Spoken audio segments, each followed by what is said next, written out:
Can the Indianapolis Colts keep things rolling against the Pittsburgh Steelers in Week 9? And who wins the AFC Championship rematch between the Chiefs and the Bills? The Ultimate NFL Pregame Show starts right now. It's the Ultimate NFL Pregame Show. Every team, every game, every angle.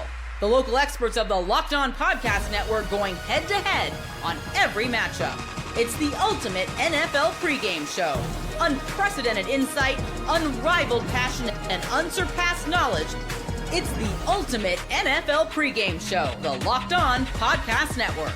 Your team every day. Week 9 in the NFL is officially here, and we've got everything you need to know heading into the weekend from the local experts across the Locked On Podcast Network. I'm your host, Kevin Ostreicher, the host of Locked On Ravens and one of the many NFL experts here on our network, the Locked On Podcast Network, your team every day. And from the primetime game of the Seahawks and the Commanders to that big 4 o'clock window matchup, the AFC Championship rematch between the Chiefs and the Bills, to why the Indianapolis Colts and Pittsburgh Steelers game could be the game of the week. We're going to go game by game to make you the most informed fan for game day with the help of our local experts here on the network. Thanks for being here today on the Locked On Podcast Network. And I want to remind everyone and tell everyone that today's episode of the Ultimate NFL Pregame Show is brought to you by Mazda. Like our players, we sweat every detail because when you make every move count, pulling off the unexpected is only the beginning. Stay tuned later for highlights in this week's Moving the Game Forward. Mazda, move and be moved. Let's kick things off with the Colts and the Steelers. The Colts, they are the hottest team in football. Daniel Jones, Jonathan Taylor, that team is on fire. And the Pittsburgh Steelers are going to look to slow them down after a couple of rough weeks in Pittsburgh. So Zach Hicks of Locked On Colts and Chris Carter of Locked On Steelers gets ready for game time. Back here on Crossover Thursday, here on the Locked On Podcast Network. I'm Chris Carter of Locked On Steelers. He's Zach Hicks of Locked On Colts.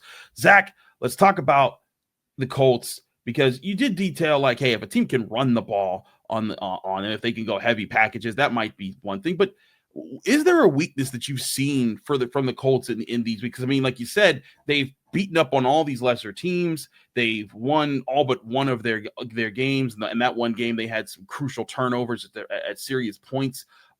Are they a team that kind of doesn't have an obvious flaw, or do you see something that worries you when you look at them taking the field? If a team can strike at this could crumble the way that they play football.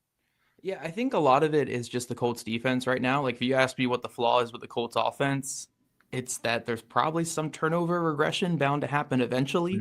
Like, it's hard to go they have 3 turnovers on offense this year. It's hard to go a whole season with 7 on pace for 7-8 turnovers total on the year. It's hard to go a whole season with that. There are going to be some mistakes because that's just part of football. So maybe that's the one negative on the Colts offense is, like, this can't keep up at this level, I guess. But on defense, they are pretty exploitable just in terms of, I think in the running game, if you go more heavy personnel packages, you really can take advantage of them out in space, just because they're going to match with nickel. They're going to match with dime. You can get some chunk runs. And then from there, I think the most important thing to do is play off of play action, use some more max protect like pass plays, and let your 3 wide receivers work against the Colts 6 or 7 defenders in the back end, and you probably will have success that way. Because a lot of the Colts' success in terms of pass defense this year have come from pressure.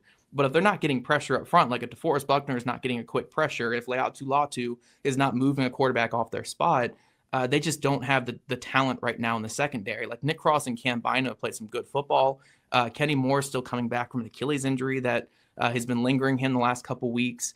And then on the outside, Mekhi Blackman's been fine, but fine is a relative term in terms of the other side, which is practice squad guys that they're throwing out there because they're down to cornerbacks 7, 8, 9, and 10 or whatever it is on this team.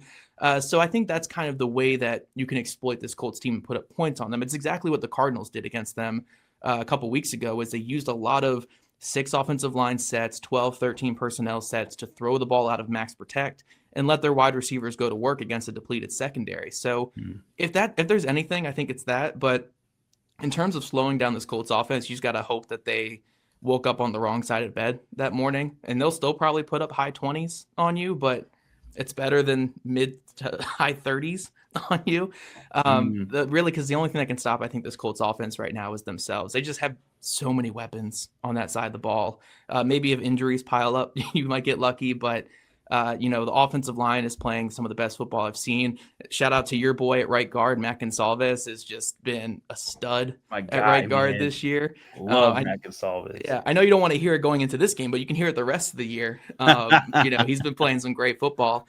But yeah, I mean, Tyler Warren was the missing piece. Pittman, Pierce, Downs have all been great. Mm-hmm. And then when you think you've slowed the passing game down, you get Jonathan Taylor, who's playing some of the best running back football I've seen in my lifetime right now with what he's doing. So yeah, this Colts offense, I think their only thing that can stop them is themselves. And as a defense, I think your key just needs to be capitalizing on splash plays, getting the sacks when they're there, and trying to make sure if a ball hits your hand as a defender, you're catching that football. You can't let that hit the ground because the Colts will make you pay right after that. But yeah, this Colts team's a wagon right now. They're playing some great football, but I think their defense is certainly a little bit exploitable right now on that side of the ball. Yeah, I think that's certainly part of it. And also, yeah, shout out to Matt Gonsalves, my Pitt guy, just extremely versatile. But I think that's the thing here, is that the Colts have so many guys that I think fit what they're doing really well right now with the run game. And again, I think all of that, and I want to get to the quarterback talk here at the end, because I feel like we've danced around Aaron Rodgers and Daniel Jones. But I feel like both of these teams are built in a way that makes it life easier for their quarterback, because their run games can take over at times. And I think whereas the Colts, they have taken over at times, I think the Steelers haven't had their full dominance of a run game mature yet. And granted, the Colts offensive line a bit more developed. The Steelers offensive line, Trey Faltano, this is his first year as a starter. He missed all of last year. Two other guys are in their second year. Broderick Jones, this is his first year at left tackle. But I think that when you look at what these quarterbacks are trying to do, if these teams can just neutralize or mitigate the run games, it'd be interesting to see how these passing attacks work, because Daniel Jones has been very smooth with the Colts, but it's kind of where Ryan Tannehill, when he had Derrick Henry, all of a sudden his career was revived. Daniel Jones had Saquon Barkley for some years. Now he has Jonathan Taylor and a really good offensive line and a plan that makes sense. And I do think it's going to be interesting to see which of these quarterbacks can make the better decisions, because decision making, in my opinion, has been Aaron Rodgers' best trait for his entire career. And the Steelers, he still clearly has that aspect to his game. And I do think it'll be interesting if it does get to a shootout, which of these quarterbacks find ways to make things happen. Of course, Daniel Jones still has the athleticism on his side. Yeah, one thing I just want to put out there for any fan, because I think this is such an important thing that it kind of gets lost in the shuffle a little bit. The Colts are not a run-first team. And I know that it looks like they're a run-first team because Jonathan Taylor leads the NFL in rushing, and he's been great. But Jonathan Taylor, in terms of carries per game, is on one of the lowest paces of his entire career. Fewer carries per game than last year, much fewer than his 2021 season. And part of that's because they're sitting him in fourth quarters because they're killing teams. But in the first half, he's averaging under 10 carries in a half, right? A lot of it's coming in the second half when the passing game opens things up for him. So the Colts have been relying on Daniel Jones to be their starting pitcher in a lot of ways. He comes out there, he builds up the lead by playing some really good football. And then when you have to give it to the bullpen, that's Jonathan Taylor. He's more of the bullpen on this team where, if we have to get him out there earlier, that's fine because he'll run away a game. But also he can carry the load and close out games as well. But Daniel Jones has played some really good football where this Colts team, they do so much motion pre-snap, so much play action where we have an answer for a lot of things defenses are doing. And for Jones, it's just to take that information in pre-snap, identify hey, I have downs with inside leverage against Patrick Queen here. I know that I'm going to be able to get that completion. Oh, I have Alec Pierce one-on-one press man coverage on the outside. I know I can force that down the field to him. Michael Pittman Jr. on this RPO play because the linebacker's creeping up. I know I can get that ball out. So his mental acumen has been fantastic this year. It's probably the biggest area I slept on him coming into the season with Daniel Jones. And that's why he's been such a perfect fit in this Colts team. But yeah, I think if this does get to shootout, it really just comes down to that decision-making. And honestly, for Jones, he had one interception that was a bad decision. His other two were just that he doesn't have the best arm throwing the ball vertically. So he's been making some really great decisions this year. And I just want to put this out there again. If Terrell Austin and Mike Tomlin want to have these static type defenses that show their hand pre-snap, I don't care if you're playing man or zone, the Colts are going to rip that apart. So you gotta bring some simmed pressure, some mugged blitzes, some creepers up to the line and bail out of it. You have to just change the picture as much as possible to have success against this Colts offense. Because if you're not, Jones is going to throw for 250 in the first half, and then you're going to get Jonathan Taylor the whole second half. And you can't survive getting Jonathan Taylor the whole second half. No, you cannot. Man. It's insane what he's doing this year. And I think that's the thing. It's not that they're run first, but it's like, you know, that ever presence of Jonathan Taylor running you over is always right over your shoulder. So you can never fully commit to Daniel Jones, because if you do, you know that he can check into a run and Jonathan Taylor's taking off your head for 80 yards. And so I think that's what makes this offense really, really special, is that they have struck that balance. And on the flip side, I think Aaron Rodgers has been benefiting from, you know, a better system than the Jets. You know, the Steelers, you know, basically are 1 win shy of his total wins all of last year already. And I think that there's things that if he can get going, if the run offense can get going, they can balance each other out, and the Steelers are still figuring themselves out. But that's what it could be. I think if there's a recipe for the Steelers to win this game, it's that it is a shootout, and then they get some turnovers to go their way, and then that leads them to a big upset. You can support Zach over at Locked On Colts and Chris over at Locked On Steelers, part of Locked On Podcast Network, your team every day. Next up, a big NFC North battle. The Minnesota Vikings, who just ruled out Carson Wentz for the season. They're coming off of a rough stretch. They're going to go up against the Detroit Lions, who are one of the best teams, if not the best team in the NFC right now. But division games can always get a little funky. So Luke Braun of Locked On Vikings and Matt Derry of Locked On Lions, they talk about keys to victory and so much more. Luke Braun, Matt Derry, Locked On Vikings, Locked On Lions. First of 2 meetings between these 2 clubs. Again, a rematch of last year's Week 18, where basically the Lions destroyed Sam Darnold and crushed the Vikings' dreams. They had to go on the road.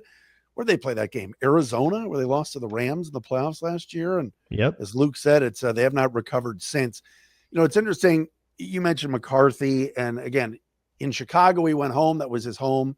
Where he grew up, and it was a great story. He will have fans in the stands because people love Michigan football here. Not everybody, but most people. I'm sure there's some Spartans around that have opinions. And Michigan State right now, it's almost like they don't have a football program until they get a new coach in there. But that's another topic for another time. Different show. It's all Locked On Big Ten. That's right, Locked On Spartans. But JJ, I think, is going to play better in this game. I do. He's got to get in a full week of practice. I've seen some of the clips online of KOC saying we're getting a full week, That's huge, yeah. Because he had a full week of practice headed into the Chicago game. That's his first ever NFL game. And then short week off of Monday Night Football, going into a Sunday Night Football against Atlanta, and he misses one of those practices because he's having a baby. And from there, he did not get a full week of practice until this week, which was part of why they kind of dragged their feet so much on bringing him back, even though his ankle was getting closer and closer and closer. That like limited practice, like they didn't want to put him back in that situation because, and tell me if I'm going out on a limb here, you're not going to play that well if you don't practice, which puts the plan headed into Thursday night into a bit of question. But, yeah. You're running that bit to the ground. I don't blame you though, because I will never shut up about it. I'm going to be complaining about this until 2029. It makes no sense because like you said, whether the Lions have not had to play overseas, I think they're going to next year. But Dan Campbell's got it pretty regimented. You know, the mistake they made last year, I thought, was going into when they had the bye in the playoffs, and then they came back and played the Commanders and really didn't do much in that bye. And obviously I just thought they came out kind of soft, and I'm a little worried about the bye this time, just because they had really good momentum. But like my point about how the Vikings win is I see a scenario where McCarthy doesn't play that badly this week. Like the Lions secondary is still banged up, although they get Branch back, maybe Arnold, but like they played so well 2 weeks ago. There's no way they play that well again. And I could be wrong. So I see a scenario where like, hey, JJ looks decent. Bit of a coming out party. He's back in the state of Michigan, and the Vikings put up some points. I'm not saying the Lions are going to lose. I actually think they're not, but I see a scenario where he has a decent game. That's all I'm saying.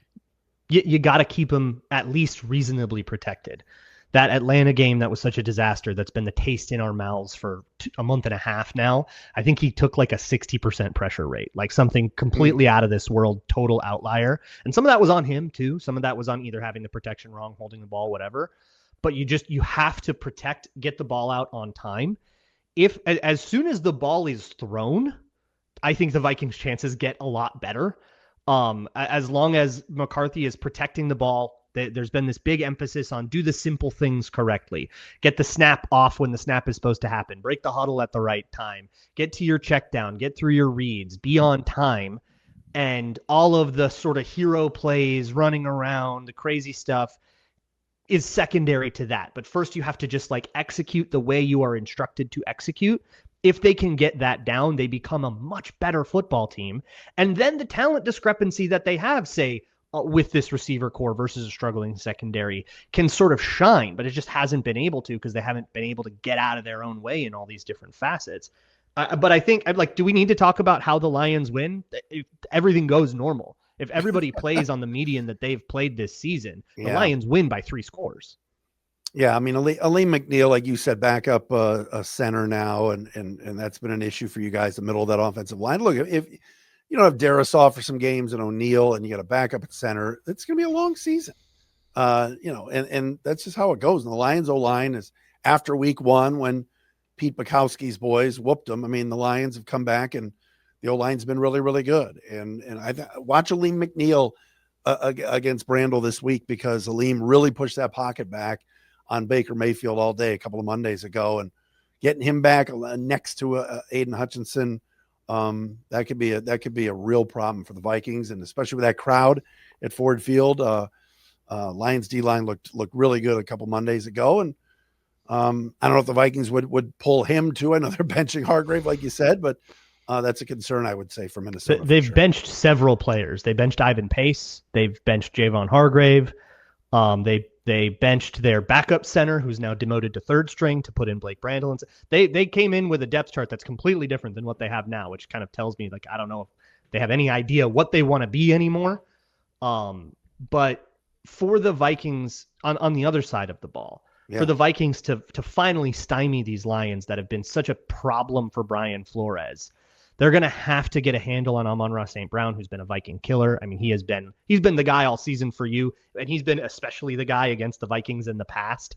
So it feels like he's just like going to be all eyes on what he does. And if the Vikings can find a plan for that, to not just get beat immediately over the middle all the time, that'll work. But I don't know what Flores wants to go in and do against Jared Goff, who has beaten his blitzes into the ground over and over and over and over again over the last 2 years. Are you going to blitz him a whole bunch again, or are you going to let him hang back and contain rush? Or like, what do you do with Jared Goff and trying to stop him from doing what Justin Herbert and Jalen Hurts were able to do, which is be a veteran quarterback, get the ball out on time, beat the blitz, like veteran quarterbacks know how to do. Dylan Gabriel is not going to walk through that door anymore, and most of the matchups for the rest of the season are going to require you to either get your blitzes to get home or figure out how to close down the middle of the field.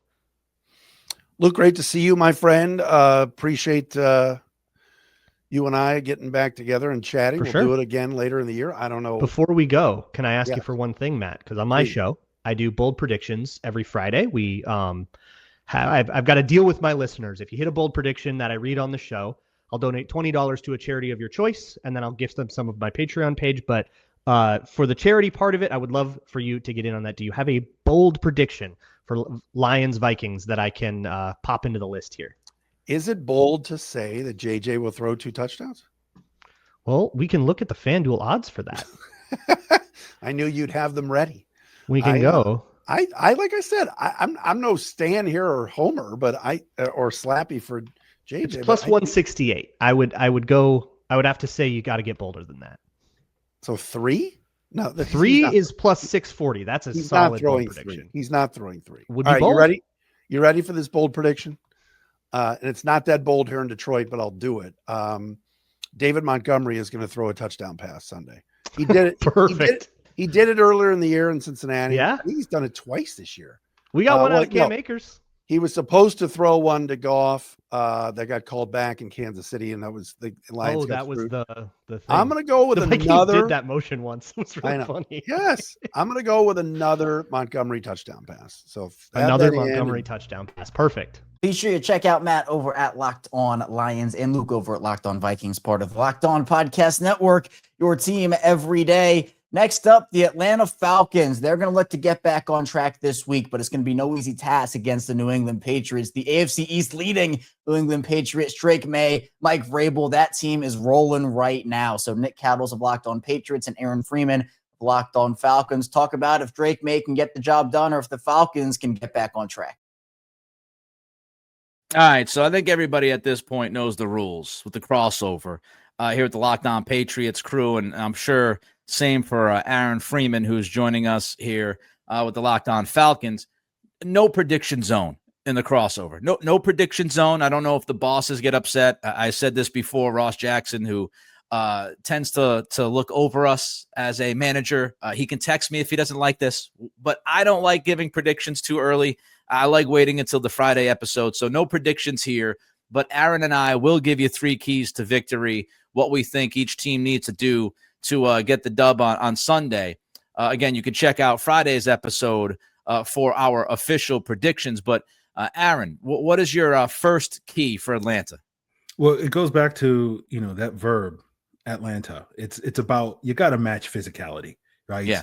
And with a Mike Vrabel coach team, rarely are you ever going to question the toughness of his football teams. Well, you can question the toughness of the Atlanta Falcons all day, every day at this stage. And so the Falcons are going to have to close that gap first and foremost, because pretty much everything they want to do offensively and defensively is predicated off of that. For me, my second key, it's a cliche for a reason, but it really fits for the Atlanta Falcons. It's about winning the turnover battle. I've been keeping track of this since Raheem Morris has taken over as the Falcons head coach.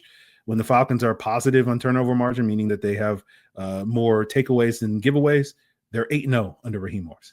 When they're behind in negative turnover margin, they're 1-9.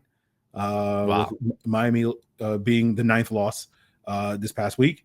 And when it's an even turnover margin, they're 2-4. So basically, if they don't steal a series away from a team with a positive turnover margin, they're dead in the water. And then my last one is also sort of piggybacking on a similar point with looking at their records. They need a fast start, right? Their offense has gotten off to slow starts these last couple of weeks. It's been a trend of theirs on the road. But you look at this season so far, they're 3-1 in games where they score on their opening drive. They're 0-3 in games when they don't score on their opening drive. So if this team wants to have some success on the road, it's going to have to get going early this week in New England. It's interesting. I want to hit on that opening drive bit for a second. That's one of the things, if you look at the Patriots all year long that they have struggled with, Aaron, is opening drives of the opposing offense. The defense has had a ton of issues dealing with the script from pretty much every team. As a matter of fact, teams have scored touchdowns on their opening drives in 6 of the 8 games so far of the Patriots. So I would say to you, if you want a fast start from your offense, baby, the magic elixir could be this Patriots defense. So I said through earlier this week that I'm almost at the point where I just put 7 points up on the board. Don't even snap the football. Just start 7-0. Start with the deficit, because this defense is an abomination the first drive of the game. Now, fortunately, they've gotten much better as the game has gone on, but that has been an issue. So you might actually see that play out the way that Atlanta needs it to play out on Sunday. The turnover thing, those numbers are crazy. It wasn't necessarily my first key to victory, but I did have turnovers listed, and it's just forced turnovers. The Patriots are tied for the 4th most takeaways in the NFL so far through the first 8 weeks. And, of course, that creates short fields. It gives you extra possessions. They've really taken advantage of turnovers since the awful game against Pittsburgh, where they turned the ball over 5 times and lost that game at Gillette. So forced turnovers. Another key to victory, I would say, is that the Patriots, they have to win in the red zone.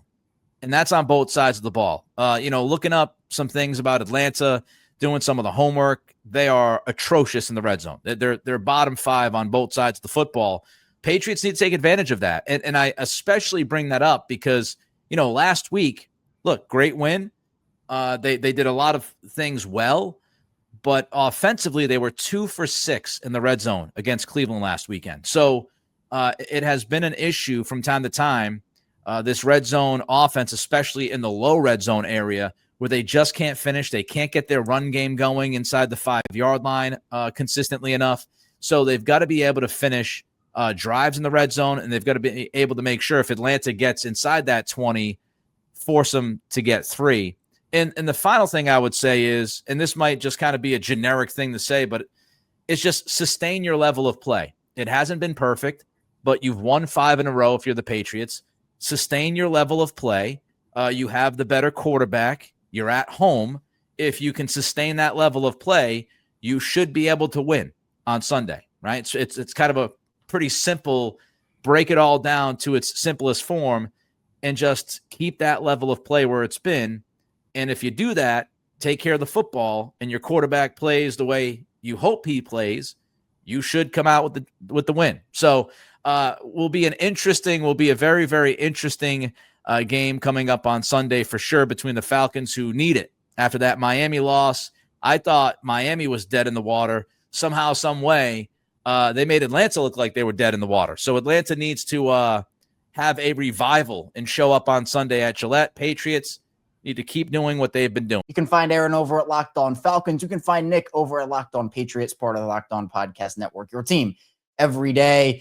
They got the Broncos and the Texans up next, and that Broncos team, they're going to be missing Pat Surtain for a couple of weeks, but that defense is still very, very good. And meanwhile, the Texans, they're going to look to keep things rolling after a big win in week number 8. So John Hickman of Locked On Texans alongside Sayer Benninger of Locked On Broncos, they talk about keys to victory and so much more. Jumping into the fourth quarter of Crossover Thursday here, and we're breaking down keys to victory for the Denver Broncos and the Houston Texans here in Week 9. A big-time AFC showdown for the Broncos on the road in Houston. The Texans trying to get November off to a great start. The Broncos trying to keep that winning streak going. How is either of that going to happen? John, I want to throw it to you first. You guys are the home team this week. What's got to happen for the Texans to beat the Broncos here in Week 9? The front four for Houston's defense got to get after Bo Nix. Bo Nix has been very good against the blitz this year. When blitz, he has a 64, nearly 65 completion percentage, 6.5 yards per attempt, 7 TDs, 1 interception. Those are some of his better numbers altogether. So for Houston's defense, I talk about the matchup between the tackles. Will Anderson and Daniil Hunter, they have to rise to the occasion. Houston's defense, their best players got to be their best players, and they got to be better than the best players for Denver. So I think that's key, because I gave you guys when Bo Nix is blitzed this year how well he's doing. But when he's under pressure, only 281 yards, 4.3 yards per attempt, 2 TDs, 1 interception, though, but a completion percentage of 44.6, 3 turnover-worthy plays as well. So he's a player that when he has, and he also has, 13 passaways under pressure. So just get the ball out, right? Live for another down. So he's a player that if everybody's covered on the back end, but pressure's getting into him, in his face, then that bodes well for the opposing defenses. And I think Houston has the players to do that. Offensively, though, 35 sacks, right? Nick Caley, the offensive line, they got to schematically win at the line of scrimmage. It cannot allow for Denver's front four to get hot. Now, y'all coming from the Mile High City, right? It's cold up there in Denver right now. It's a little windy out here in Houston, but a cold team, a cold franchise can't come out here and get hot, man. So, if we start to see that front four and that pressure start to get CJ Stroud, then what my worry is, okay, then the second level of their defense is going to turn up. And then we look at, even without having PS2, Riley Moss, Jahdae Barron, that back end of the defense is going to start turning up because they know, our guys up front got it handled. That's the scariest thing that I fear for the Houston Texans this Sunday. That's exactly where the Broncos want to maximize. I think the players that they do have is getting that pressure from the front four and then letting the rest of that secondary kind of do its thing. It's been a bit of a feast or famine kind of year for the secondary, even with Pat Surtain, right? I mean, Riley Moss is targeted more than any corner in the entire NFL this season, and he also has the lowest completion rate allowed. So he's making plays, but he's also getting flagged a lot. He's giving up some big plays, right? So there's a feast or famine element to it that teams are willing to attack the Broncos deep downfield, even with Talanoa Hufanga and Brandon Jones on the back end, right? Like those guys are utilized in such different ways. And with PS2 not out there, it'll be fascinating to see, does Vance Joseph switch like he did last year when Riley Moss was hurt, switching from a primary man scheme to a lot more zone coverage? I don't think you necessarily have to do that because last year it was Levi Wallace replacing Pat Surtain. This year it's going to be Chris Abrams-Drain, Jahdae Barron. You still got Jaquan McMillan in the slot. So we'll see what those guys can do. It's funny that you mentioned Bo Nix against the blitz. He was actually asked about that on Wednesday, and he had a pretty funny answer. He's like, wow, I didn't know those numbers. He's like, maybe teams won't blitz us as much anymore, but I don't know if that's necessarily going to be the case. So we'll see what happens because like you mentioned, when he is under pressure, when that pressure does get to him, he's less willing to put the ball in harm's way and more willing just to kind of eat the throwaways or, throw it short of the sticks. And that's just as good. Oftentimes you get that extra possession for your offense. I got a question. How good has the guards been for Denver this season? Yeah, that's a great question. Quinn Miners is one of the best in the NFL. I think he's a candidate for that. What's the new offensive line award that's coming out this year? I can't remember what it's called, like the Protector of the Year or something like that. I think Quinn is, by the way, I love it's well overdue, years, decades overdue. 100%. Because those things can help those guys make more money too. Hey, I'm all for it for the players getting what they got coming. So, but yeah, he's great. And then the left guard right now, actually, it's Alex Palczewski, who's like the team's fifth option at the position. So Ben Powers, he's out. Then the backup was Nick Gargiulo, who got hurt in the preseason. Then his backup was Matt Parrott, who just had a knee injury a couple of weeks ago. So now you're down to Alex Palczewski, who used to be like their jumbo package offensive tackle. Now he's starting at left guard. And Sean Payton just said on Wednesday, he's like, man, he doesn't look like he's just a fill-in at that position. So he's been playing pretty well. That's good. Yeah, I asked that because Houston, again, I think the game plan at times send pressure, an extra guy to at Bo Nix. But what I like about Houston's defense, their D tackle unit, not a household name in sight, but those guys are extremely, extremely tough to deal with up front. And how Houston's defense is built, they can create pressure, especially depending on the matchup, inside to out. And Will Anderson doesn't allow a lot of quarterbacks to run away from him. Danielle Hunter doesn't allow a lot of quarterbacks to run away from him. So, like, if a quarterback breaks the pocket, they'll chase him down and they'll make a play. So I just wanted to, for our listeners' sake, just to get an insight on how the interior offensive line for Denver has been playing through 8 weeks. And that's another key matchup. It is.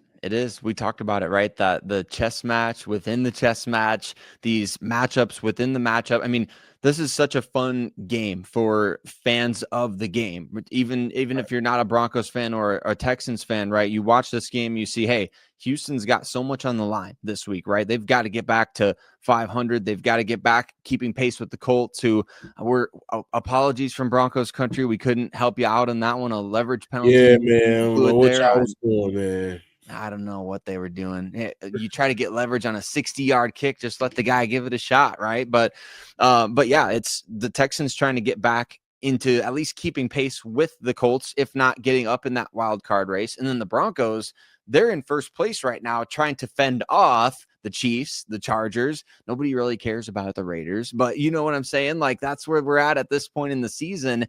is, all right, now you got a chance to go on the road, do something. If you're Houston, it's like, be the aggressor in this situation, right? So these two teams are going to be fighting, just absolutely scraping and clawing for this win, which I think is part of the reason why Vegas has it as the lowest over-under of the week. 39.5 points, very, very low over-under for two of the best defenses in the NFL. So I guess they're showing some respect. Sarah can be found over at Locked On Broncos. John can be found over at Locked On Texans, part of Locked On Podcast Network, your team every day.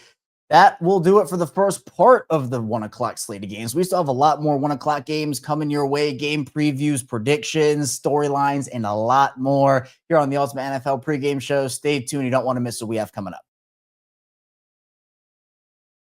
This episode is brought to you by Mazda's, moving the game forward. For those who believe it's not just about playing the game, it's about redefining it. There are moments that do more than put points on the board. They move crowds, move culture, and keep moving the game forward. And this week's moment that moved the game forward is we're going to go back to week 8, the Ravens and the Bears. Nate Wiggins with a huge interception on Caleb Williams to set the Ravens up in really good field position. The Ravens scored a touchdown out of it, but the Ravens have been struggling to force turnovers at that point, and they got a win against the Bears they needed that in the worst way. So that's a moment when you're struggling with something, someone ends up doing that for you just once. That can hopefully be something that helps you move forward, forget about the past, and move forward with that positivity. And I think that gives everybody a positive outlook. When you follow what moves you, the unexpected is only the beginning. And just like there's more to every highlight, there's more to a Mazda vehicle. Mazda, move and be moved.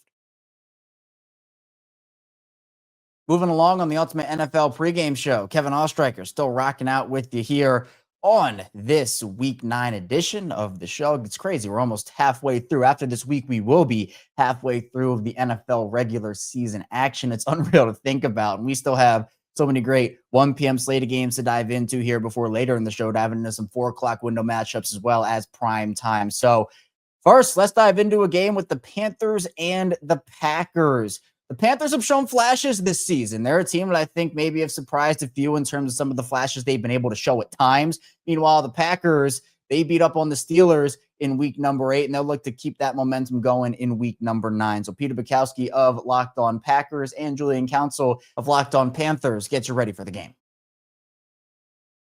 We're back here, crossover Thursday, Locked On Packers, Locked On Panthers. Julian, we haven't spent a lot of time talking about the Panthers defense here. By the advanced metrics, I'm a particular believer in DVOA. The numbers say that they're just sort of like middling. They're kind of meh, Does that seem like an accurate representation of what you've seen? Yeah, they've been better, and it was hard not to be better, considering that, again, they gave it the most scoring points in the history of the league last year. Granted, 17-game schedule, but having Derek Brown back, that helps. And they had been really good against the run over 3 weeks against Miami, Dallas, and the Jets, allowing 131 yards. And then in the first half last week, I believe they had allowed 153 already to James Cook alone. So that at least has improved. I give James Cook and the Bills a lot of credit because that is one of the better rushing attacks in the league. And it's not necessarily surprising that they had success. To have that much success, a little bit more surprising based off how Carolina had played defensively earlier on in the season. They don't have a pass rush at all. That's not at all something I expected them to have this year, to be honest with you. DJ Wonnum, fine player. I was hoping for a little bit more out of him this year after he came in late last season after dealing with some blood clots and gave a little bit of juice off the edge, and losing Jadeveon Clowney, I think was the right decision by Carolina. It's not like he's doing anything in Dallas. And then they lost Pat Jones a second for the season. He had been kind of a nice player for them early on. But the 2 young guys, Prince Umamielon, who probably is not going to play in this game either on Sunday, and Nick Scorton, it's just too early to expect anything out of those guys on a consistent week in, week out basis as edge rushers. And against a quarterback like Jordan Love, who has been prone to make mistakes in his career, giving him a bunch of time back there is just not going to bode well, even if you have guys like J.C. Horn, who's been tremendous so far this season. Mike Jackson, he's been a little bit up and down, but overall I think a solid player. They are better defensively. But it really comes down to their ability to stop the run, because that then opens up everything for them defensively to be able to stop things. In this league, if you can't stop the run, in football in general, if you can't stop the run, you can't stop anything. So I think that's where this kind of game starts, even if Green Bay just statistically hasn't really been, it seems like, that committed to running the football and had that much success when they have. Well, they certainly have not had the success, and that's been a big problem for Matt LaFleur because he does want to be balanced. I mean, even against the Pittsburgh Steelers, when Jordan Love has 20 straight completions, if you look at the early down pass rate, 26 passes to 23 runs, so they still found a way to be balanced. And they were throwing it even until this, like, you know, even in the fourth quarter when they were leading, they were trying to go, you know, step on the Steelers. You mentioned the pressure thing, and I'm glad you did. Jordan Love this year has been the number one quarterback from a clean pocket statistically. His completion percentage with no pressure is 86%. So if you don't pressure him, you have no chance to stop this offense. He's third in touchdowns, first in passer rating, a 135.8 passer rating, which is preposterous when he's kept clean. His adjusted completion percentage, 89%. So that means drops, throwaways out of there and from a clean pocket. So if Nick Scorton and Numam Yellen and all those guys, if they can't push the pocket, if they can't create discomfort for Jordan Love, it's going to be a long day. Yeah, I'm expecting it to be a long day because that has just not been something they've shown. And the only time they did it, they went into the game against the Jets with 5 sacks on the season. Now, I'm more about pressures greater than sacks because pressures lead to turnovers, and sacks can as well. But they were last in pressure percentage heading into that game and last in sacks also with 5. They had 6 against New York. The Jets have the worst offensive line in football, probably, at least one of them. So that wasn't a lot to say about them. And then guys like Justin Fields, Tyrod Taylor, hold on to the ball way too long. They gave up 9 sacks, and probably half of those, if not 6, 7 of them were on Justin Fields in that game against the Broncos over in London. So yeah, my expectations for them getting after the passer, getting after Jordan Love on Sunday, not very high. Just based off of this sample size, and they just don't have the requisite talent at this point in time. I had someone ask me, like, what is it? Is it talent problems? Like, well, yeah, dude. They have 2 rookies who are not even through a half of a season yet, who they're relying on, and they lost a guy they brought in free agency who hasn't really been that much of a pass rusher in Pat Jones, and in Wonham, I mean, he's okay, but it's not like anyone in the league is concerned about him. You had a guy and Brian Burns, and a lot of people watching and listening to this show right now didn't want to be paid in Carolina. Okay, don't sit now and be upset that he's not here and the pass rush sucks. Now, you can also bring out the pass rush was not good when Burns is here a couple of years ago, but he was the only guy. Yeah. So let's understand, you're not going to get in. I look at New York right now because there's a lot of talk, at least there was, about Kayvon Thibodeau being traded. And they're like, we're not going to do that.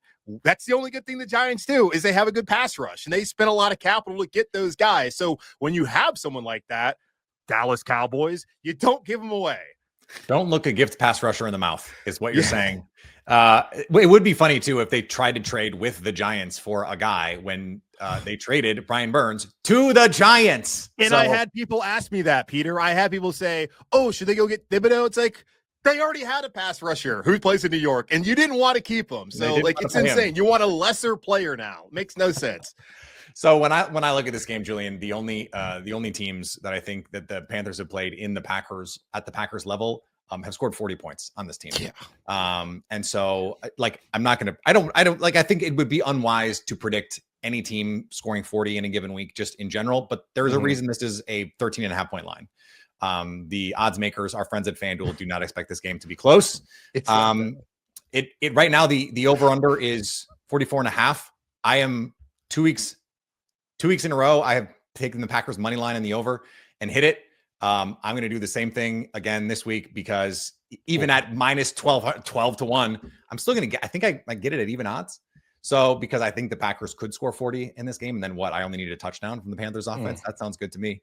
I don't think it's going to be like that. I don't think it's going to be 40-7, but this feels like a 31-13 kind of game to me. Yeah, see, I said after the game on Sunday, I was alarmed by just how poorly they played. And that the fact they got blown out again by what I believe is an upper echelon team in the NFL, much like the Green Bay Packers are. And that happened a couple weeks prior to that against New England. So considering on the schedule remaining, you have the Rams, who I think are going to hoist the Lombardi this year, but they're good. It doesn't matter either whether they do or not. Good. That's obviously a good football team. They're good, yeah.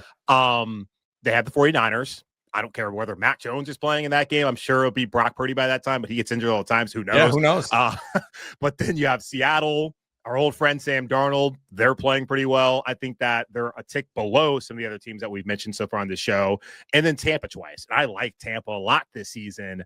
You can't get blown out in all these games. And so far this year, when they have lost, they're losing by an average of 20 points per game, Peter. year.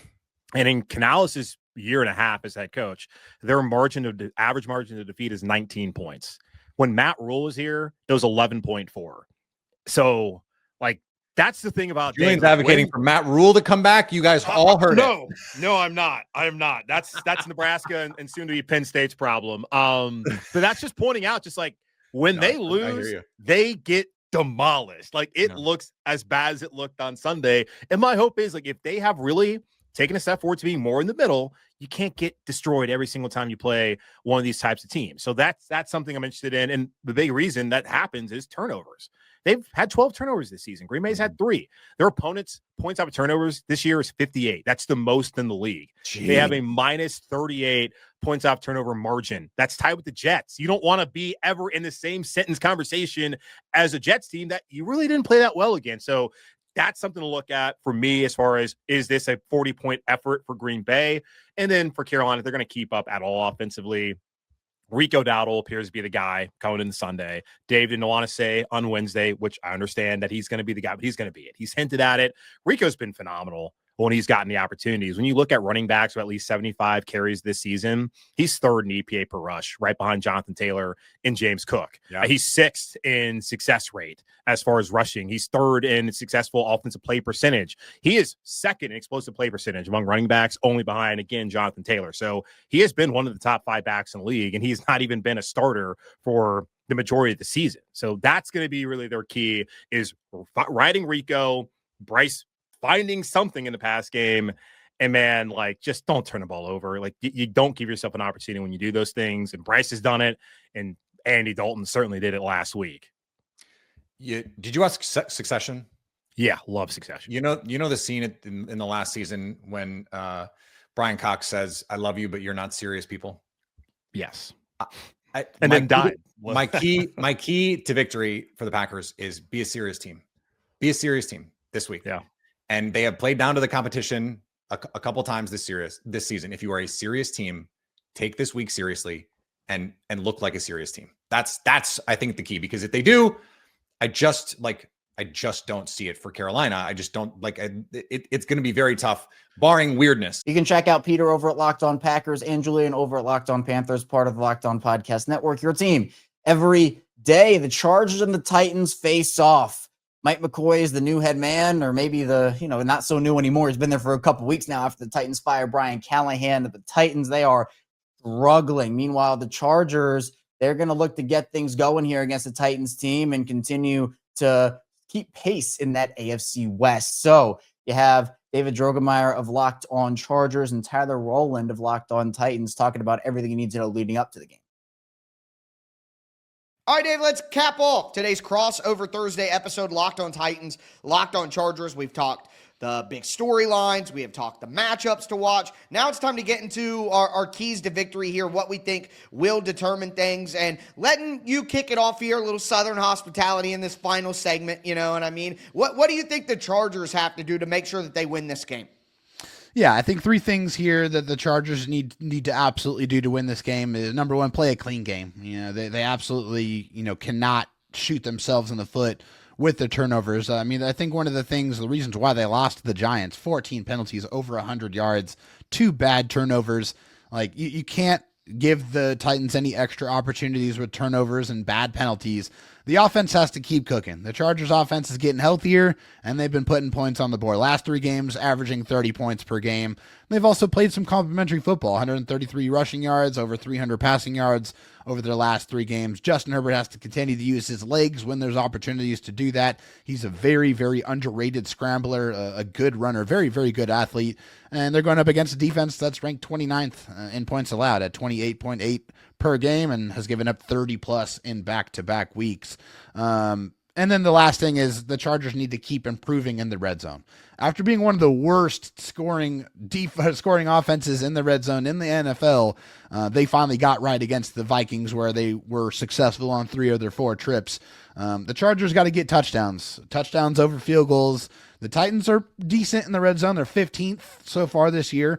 And, last year in a really bad loss to the Cardinals, the Chargers kicked 6 field goals. So you can't do that. You cannot do that in this game. You got to put points on the board. You got to score touchdowns. And over the last 4 weeks, the Chargers red zone defense is 4th worst in the league. If this doesn't improve, the Titans could hang around. So got to be better on both sides of the ball in the red zone if you want to win this game.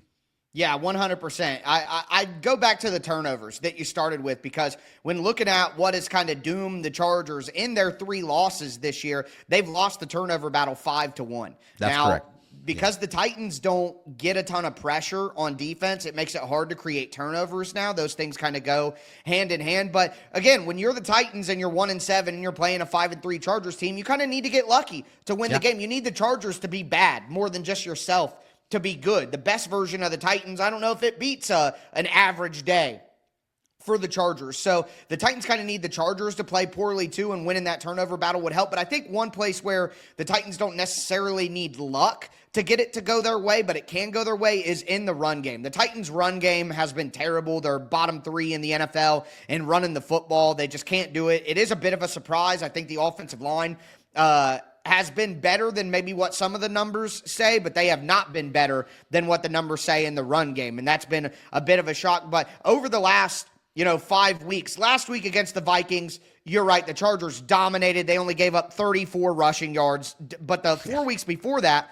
161 in the loss to the Giants, 163 in the loss to the Commanders, 137 in the win over the Dolphins by a little bit, 120 in the loss to the Colts. Now, the Titans' offenses aren't those offenses, but at the end of the day, there is some susceptibility to running the football on the bad days for the Chargers. So if the Titans can get some turnovers and run the football and keep the ball out of Justin Herbert's hand, which it's crazy, we barely had to talk about Justin Herbert because there's so many other things going on. Like, that's the formula, is keep the ball away from the Chargers' explosive offense that it can expose your defense, and for the Chargers offense to give the Titans a few more opportunities to do that with some turnovers. It's the classic underdog formula: run the ball, get turnovers. But that is what the Titans have to do to find a way to win any game, not just this one.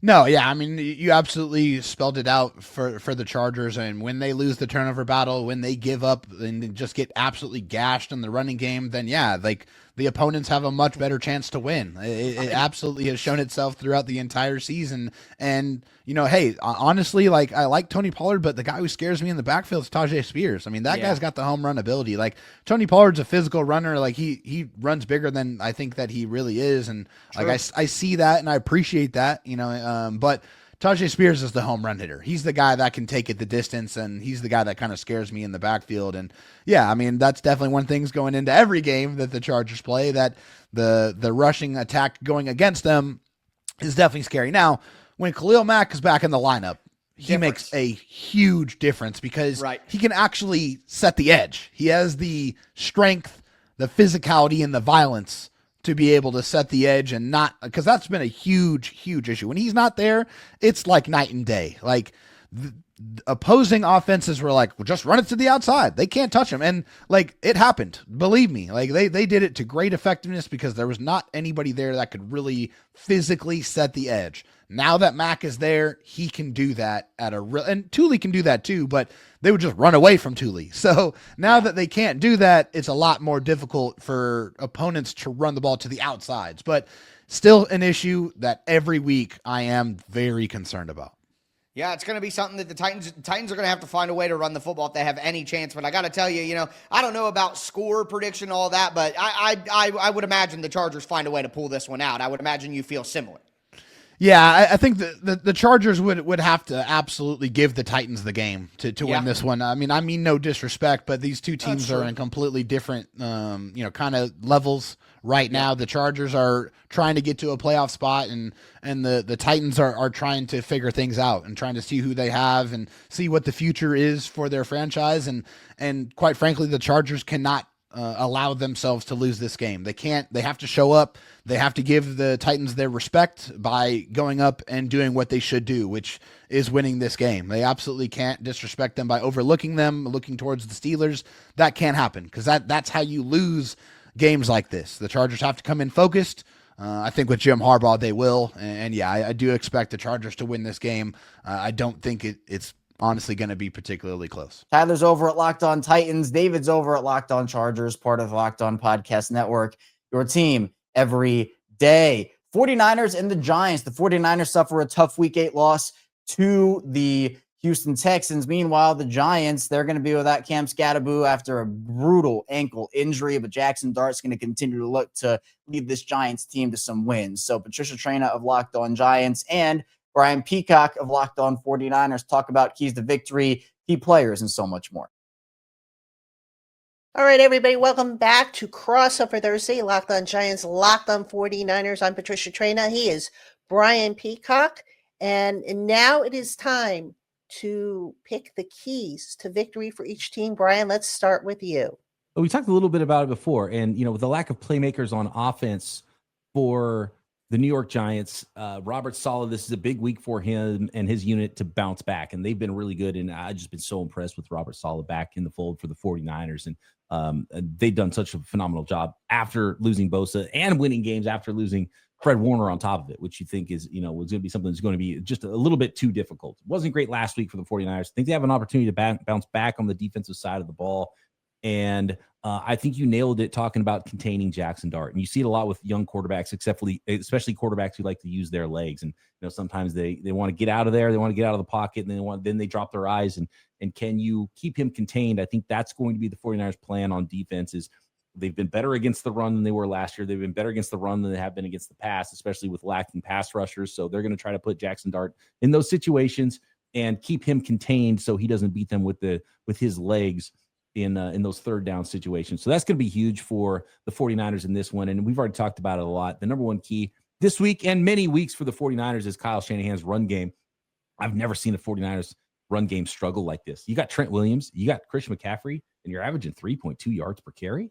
I mean, this is unheard of. So Kyle Shanahan, run game, everything works off of that. You got play action. You have the entire playbook at your disposal. Staying in front of the sticks is huge for the 49ers. And to that end, stopping the run. The Giants defense, they faced an Eagles offense last week that was struggling. They had a get right game. And I'm not going to lie. I'm concerned that that's going to happen again, that history is going to repeat itself.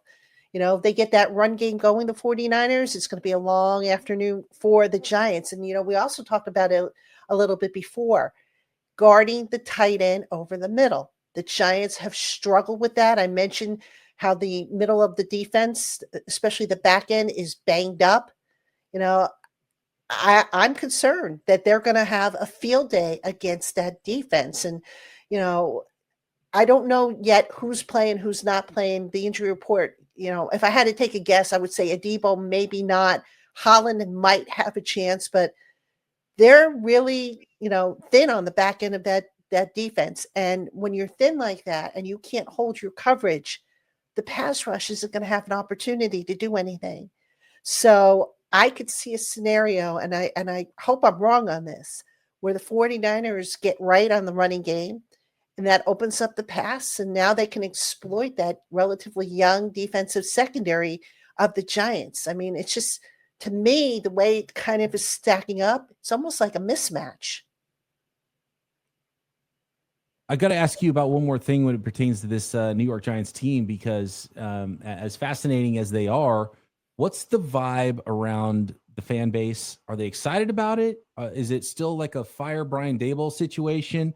You got a new quarterback, which really usually rejuvenates an entire franchise. Do they have enough goodwill built up now to see that through with the new quarterback, with the GM, with the head coach? Because those listeners who don't know, I also host the formerly known as the Peacock and Williamson NFL show. We've got a brand new format now. It's called the NFL Six Pack Daily, by the way. Subscribe on YouTube and everywhere you get your podcasts.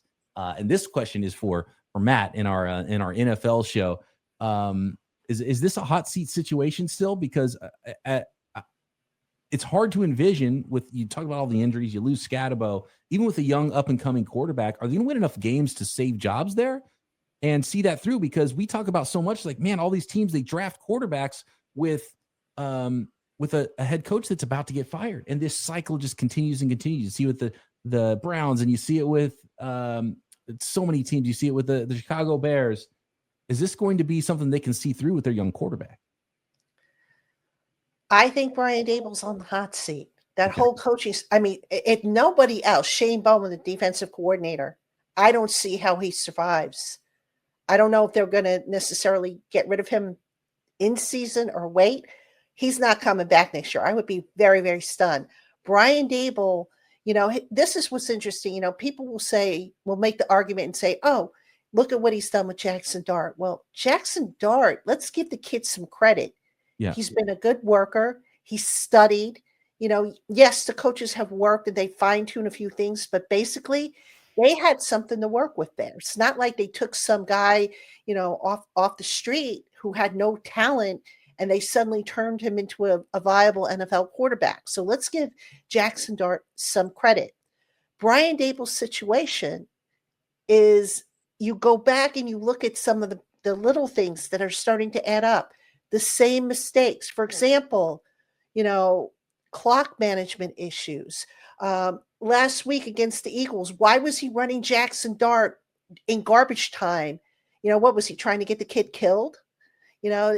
Just little things. The penalties, the pre-snap penalties is a problem. Now this past summer, he changed a little bit with starting or playing his starters, but not a whole lot. So there's just little things that Brian Dable does. And you just sit there and you say, dude, what are you doing? Are you trying to get fired? And, look, I think Brian Dable's a good coach, a good offensive mind. But here's the other problem. You've got injuries building up. And now you're running this complex system. How about simplifying it a little bit for the guys that you are bringing in? The receivers, why aren't guys getting open? And speaking of which, you've got guys who are regressing under this staff. All right. Bobby Okereke suddenly didn't get bad. Dexter Lawrence didn't suddenly get bad. Deontay Banks showed some promise his first year. He's gone down the tubes. How come you can't get Evan Neal on the field or Jalen Hyatt on the field? So all that added together, I think is going to be a case against keeping Brian Dable after this year. But, ownership might decide, what, Jackson Dart saves the day.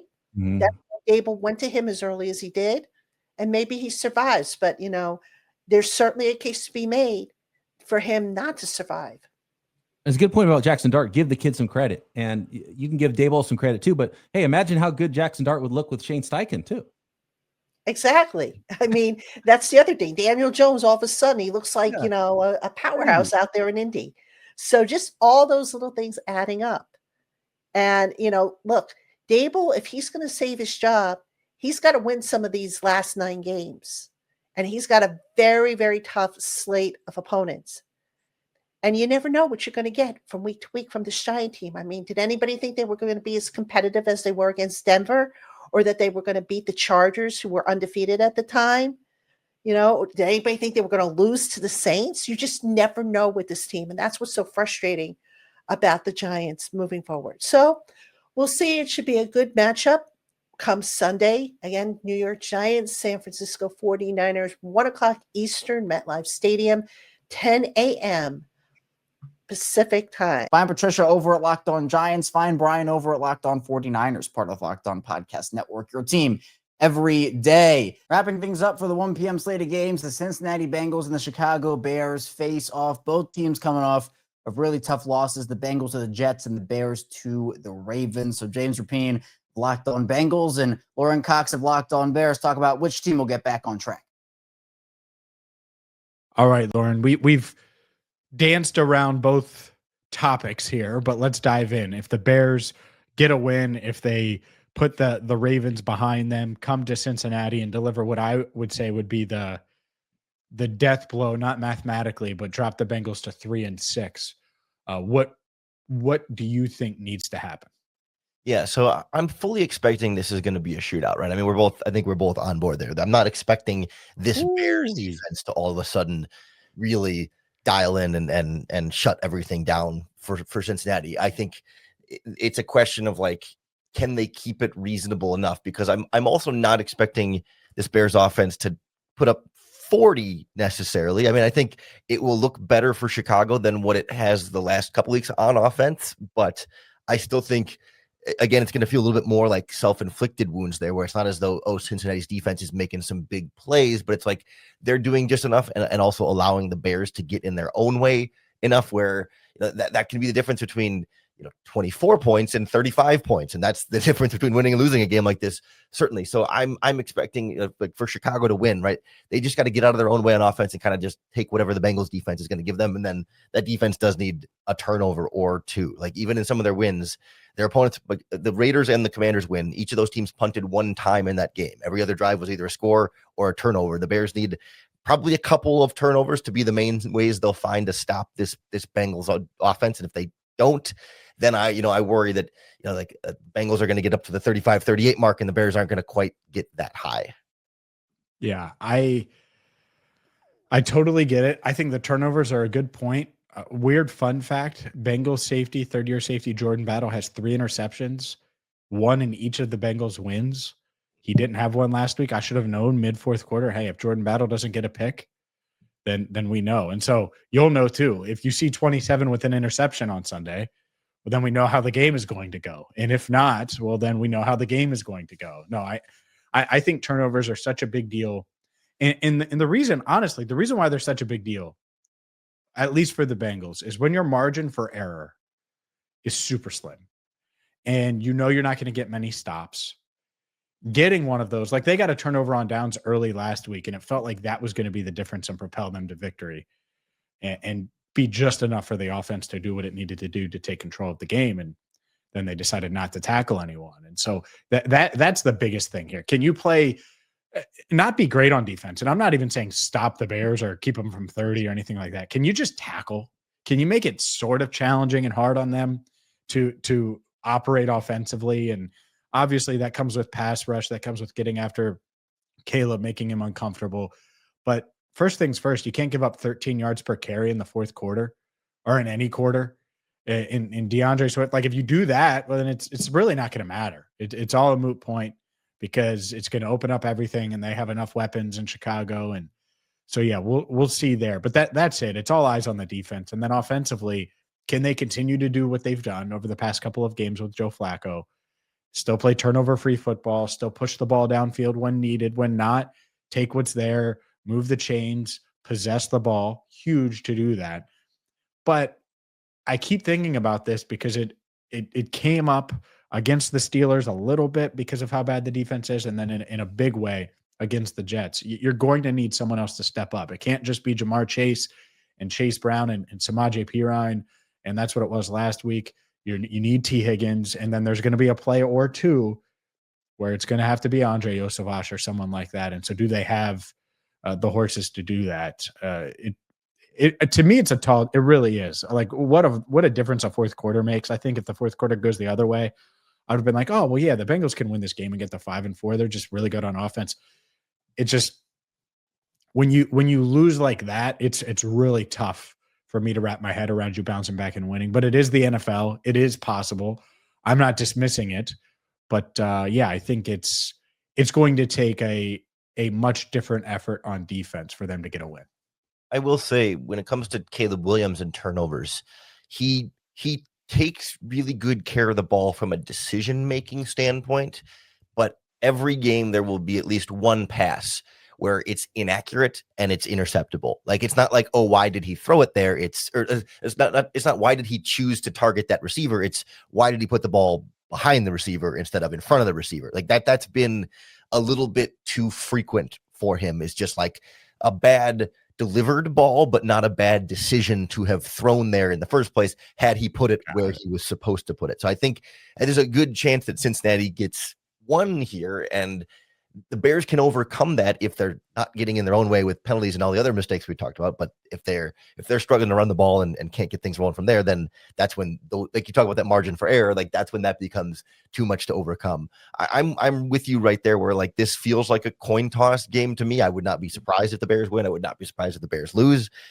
I find myself, I mean, I have long been a pessimist when it comes to picking Bears games because they've just beaten me down so often that they don't usually win the games that you think they're going to win.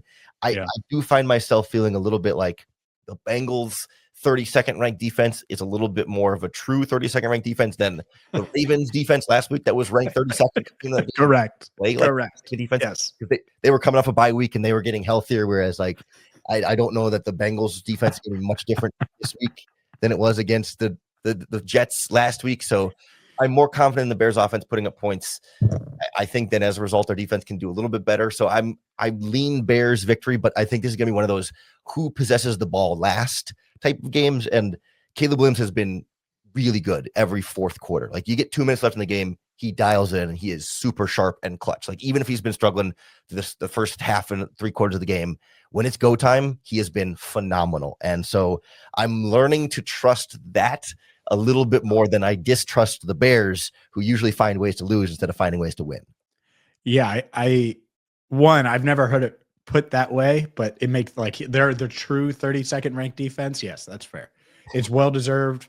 No one with Locked On Bengals or any of our listeners that I don't think any are gonna. I want to speak for everybody, but argue with you there. This needs to be a kitchen sink game for the Bengals because they're going into a bye. And if you're Zach Taylor and you want to salvage this season at all, you have to win. And so I would be pulling out, and he doesn't coach this way. Full disclosure, Bears fans, he does not coach this way, but like any trick play, anything that you need to pull out to try to keep the ball out of Caleb Williams' hands with 2 minutes to go. If it's 4th and 3 at the 50, whatever, go for it. Be aggressive. I think he'll approach it with that mentality from an aggressive, go for it mindset, knowing what his defense is and knowing what the Bears could do offensively. So we'll see. But yeah, like internally, that's how it should be. Externally, I think people are rolling their eyes at me saying that like they're already done. And I understand that. But internally, I would imagine like that's the approach. I totally get why you would lean Bears. I think a lot of Locked On Bengals listeners are leaning Bears, and it's up to the Bengals to prove us wrong on Sunday. It should be a fun one. I'm just hoping that we can see like some kind of progress from either of these teams. Wouldn't it be nice to just feel like, hey, like you feel like they're making adjustments and growing and getting you just a little bit closer to progress there? I mean, it's a lot to ask, but I imagine this becoming a defensive battle just a little bit more than it currently is expected to be. I think it would be fun to watch. And I'm maybe most worried about a CJ Gardner.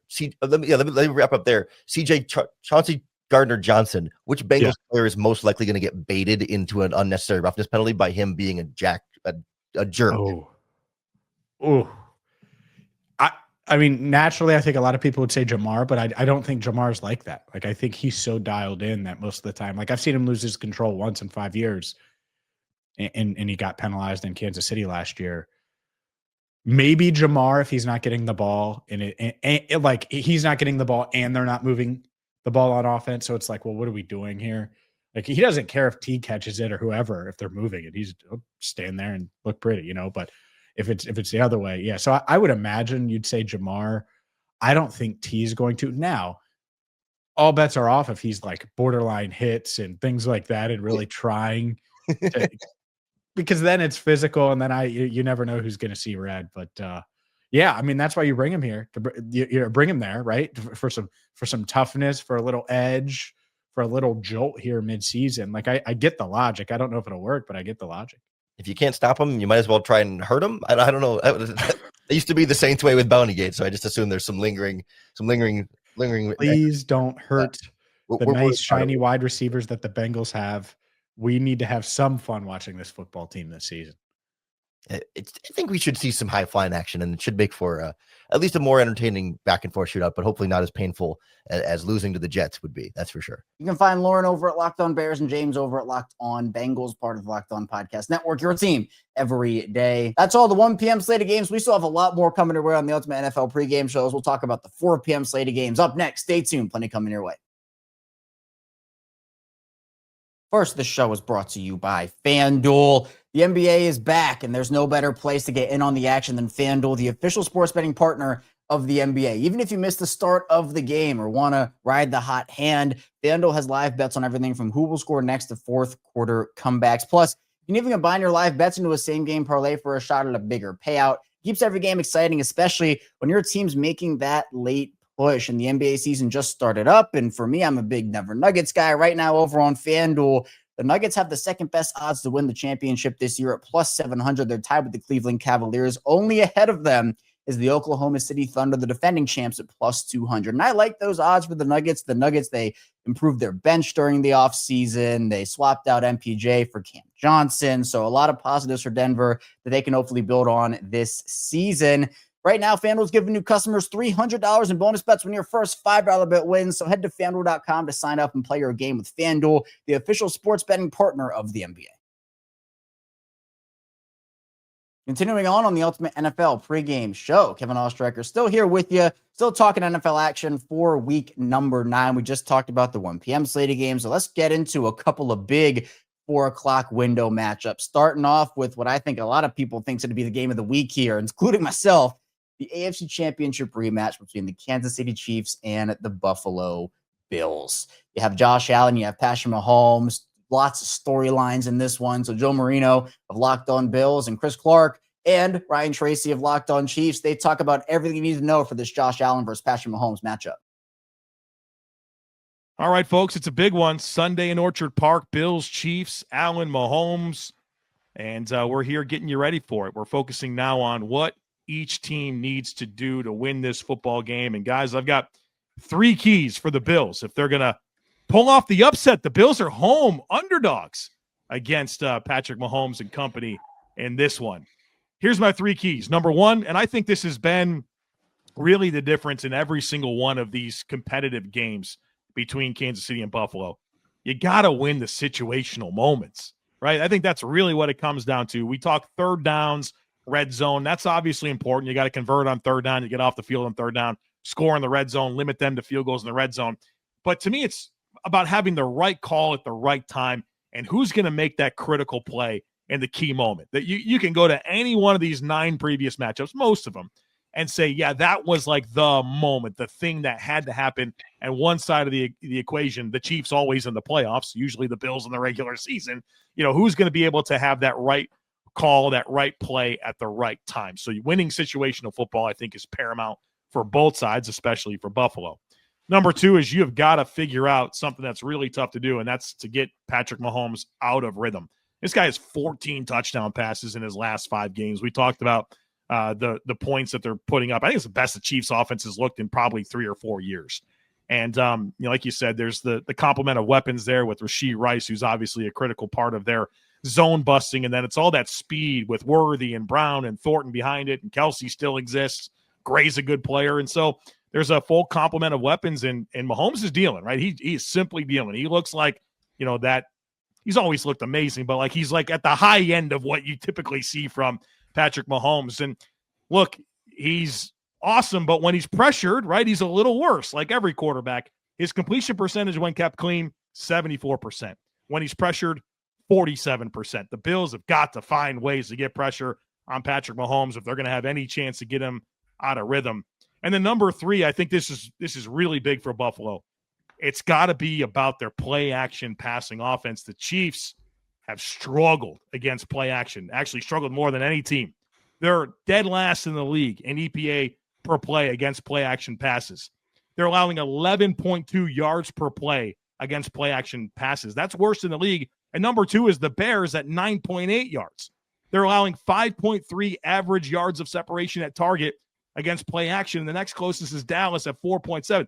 This is a problem for the Chiefs defense. The Bills have got to find ways to take advantage of the play action passing game. Josh Allen's number 3 in the league in EPA per dropback with play action. To me, this is the biggest advantage. I've studied it all, guys. The biggest advantage that I can find for Buffalo and where they're good and where Kansas City's not is play action passing. And for Kansas City, it's play action defense. And the Bills have got to be able to exploit that on Sunday afternoon. You talked about situational football, and I'm just going to say here, this is a game where it's going to come down to probably the last possession, just because generally speaking, all these Chiefs-Bills games have been last possession type games. So it's going to be an issue of, can you protect the ball? Can you make sure you don't turn it over? Kansas City has been fantastic at not turning the ball over this year. They only have 4 turnovers in total. They haven't fumbled the ball yet so far, and eventually that's going to be something that's going to flip over. They've fumbled the ball 8 times, but they've never turned it over with a fumble. They have thrown 4 picks. you have to take all of your possessions in this game, and you have to not give the Bills a short field for the Bills offense, and vice versa. Kansas City cannot, if the Bills are going to win this game, Kansas City cannot get short fields because Patrick Mahomes will take advantage of that. So to me, the turnover possession battle is going to be so huge because this game, I think, is going to be a shootout, and every possession is going to matter, and I still think it's going to come down to the end. There's a couple of points that I would say are must-haves, and Joe, they tie in one in particular to what you said about play action passing. It is the thorn in the side of this defense that is actually playing pretty well outside of that category. Yeah. And I will say this, the other thing that they have a tendency to do is overcompensate. And knowing that we're calling out, we know the coaching staff's calling it out. So then what do? That becomes the next evolution of running play action. And if Josh pulls it down and uses his legs, I think both these guys are going to run a little bit. Yeah. I think they generally like to against each other or each other's defenses. And so then the question becomes, are you overcompensating enough that you let Josh just run all over you? That's what they have to guard against. It's about discipline, no matter what the assignment is, and not getting too out of step to protect one side or the other. The other thing that I will say is crucial for what they do down the stretch is understanding that what you're seeing is not what you're going to get. Patrick Mahomes has had two problems this year: throwing bobbled passes to Travis Kelce and not seeing dropping defenders, especially when they're mugging up in front of him and he thinks he knows where they're going. He has made a couple of assumptions. And I think that this team, whether it's the outstretched arm of Epinesa or some of the other crazy plays that have happened between these two teams, that's the thing that they have to guard against, and leading to that turnover battle that they have to win to get out with a W. You mentioned Kansas City's turned it over 4 times this year. I'm pretty sure 2 of those were like in the hands of a receiver, and then pretty much Travis Kelce. Right. So they really, to me, they turned it over twice, guys. Come on now. I mean, those are some goofy interceptions, right? No, absolutely. But I mean, that, you look at the interception against Philadelphia, it completely changed the game. They're in the end zone if Kelce catches that ball and the Eagles take that interception, go down, score a touchdown. I mean, it completely flipped how that game was going to go. So huge plays. They have to be focused. And I will say this, there's no doubt in my mind that every single Chiefs player is going to be ready for this game because they know what it means, and they know that, generally speaking, in the regular season, they're losing to Buffalo. That's just generally how it's been. Is it me, or is Mahomes actually running more this year? I'm looking at the stats. He has 280 rushing yards. His career high is 389 for a season. He's got 280 through 8 games. It feels like he's taken off a little bit more. It's just not the longer runs. Like, how things break down, he gets backs turned to him and he goes for 30-plus yards. He's getting those 10, 12 yards, turn over the sticks and making things those work. Annoying ones, right, for the opponent. Is moving the sticks, right? All right, gentlemen. This is a big one. I got a feeling this is going to be our first of 2 crossover episodes. The question's going to be, who's hosting, me or you, next time we do this in January. And it's been such an interesting journey of the success that Kansas City's had in the postseason versus the success the Bills have had in the regular season. And it's interesting to me that kind of listening to you guys talk about this game, I've felt some magnitude, importance, urgency on Kansas City's side. And I just assumed, well, it doesn't matter. They lose to Buffalo. They beat them in the postseason. But it feels like maybe it's because the division is tighter right now. Kansas City's in 3rd. Obviously, there's a lot of football that's left to play out. But I guess I feel more urgency out of the Kansas City side than I have in a while when we've talked about this particular game. To me, it's just because they got 3 losses early. You lose a divisional game early, and then you lose 2 more. That's, the Jacksonville game you should have won, Philadelphia game, whatever. But, Jacksonville and the Chargers probably should have won both those games. And if you are sitting in here in this situation and you're going into this game with only 1 loss, it's a little bit of a different ball game. But at this point, you have to play who's in front of you, and you can't afford to lose games. I mean, Kansas City went 15-1 with Mahomes as a starter last year, and they've already got 3 times as many losses as they had all of last year with Mahomes as a starter. They just have to focus more, and they have to play every good game. I mean, you talked about the schedule earlier, Joe, as well. They play the Bills, they play the Broncos, and they play the Colts. Those are 3 tough games right in a row.